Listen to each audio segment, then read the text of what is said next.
एक दफ़ा का जिक्र है कि एक छोटे से शहर में ईमा और जेम्स नामी दो लोग रहते थे। वो बचपन के दोस्तों के तौर पर बड़े हुए थे और एक गहरे रिश्ते का इश्तिराक किया जो दोस्ती से बालातर था। जैसे ही वो अपने नौकरी में दाखिल हुए, एक दूसरे के लिए उनके जज्बात बदलने लगे और वो मोहब्बत में गिरफ्तार हो गए। उनकी मोहब्बत ईमा की दादी के बाग में खुलते फूलों की तरह खालिस और सादा थी। वो अक्सर वहां मिलते थे, गुलाब की खुशबू और पत्तों की नर्म सरसराहट से घिरा हुआ था।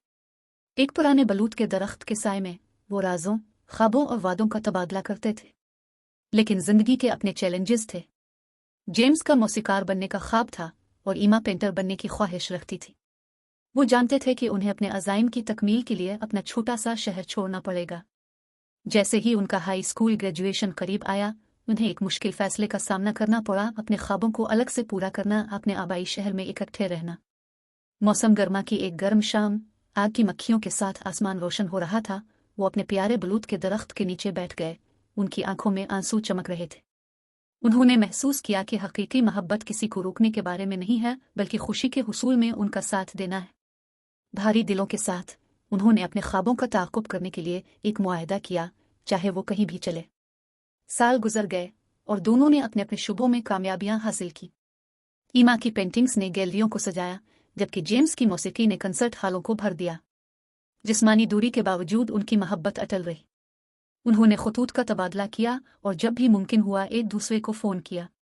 सर्दियों की एक रात ईमा के लिए एक हैरत का इंतज़ार था।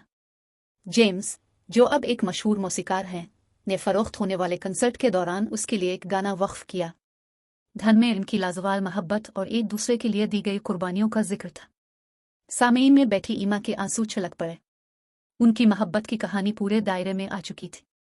उन्होंने अपने ख्वाबों का ताक़ुब किया था और अज़मत हासिल की थी, लेकिन उनके दिल कभी अपने आबाई शहर में इस पुराने बलूत के दरख्त से दूर नहीं भटके। वो आखिरकार हाथ जोड़कर इस जगह पर वापस आए जहां उनकी मोहब्बत फूली थी। इसी बलूत के दरख्त के नीचे, जहां फायरफ्लाइज ने कभी अपने आंसू भरे अलविदाई को रोशन किया था, जेम्स एक घुटने के बिल नीचे उतरे और ईमा को प्रपोज किया। खुशी के आंसुओं के साथ उसने हाँ कहा और उन्होंने अपनी बाकी जिंदगी साथ गुजारने का वादा किया, ये जानते हुए कि उनकी मोहब्बत ने हर तूफान का मुकाबला किया है और वक्त की कसौटी पर खड़ा है। और इस तरह ईमा और जेम्स बचपन के दोस्त, रूह के साथी बन गए। अपनी मोहब्बत की कहानी को जारी रखा, एक साथ खूबसूरत पेंटिंग्स और मौसीकी तख्लीक करते हुए पुराने बलूत के दरख्त के साए में हमेशा के लिए अपनी लाजवाल मोहब्बत की यादों को पालते रहे।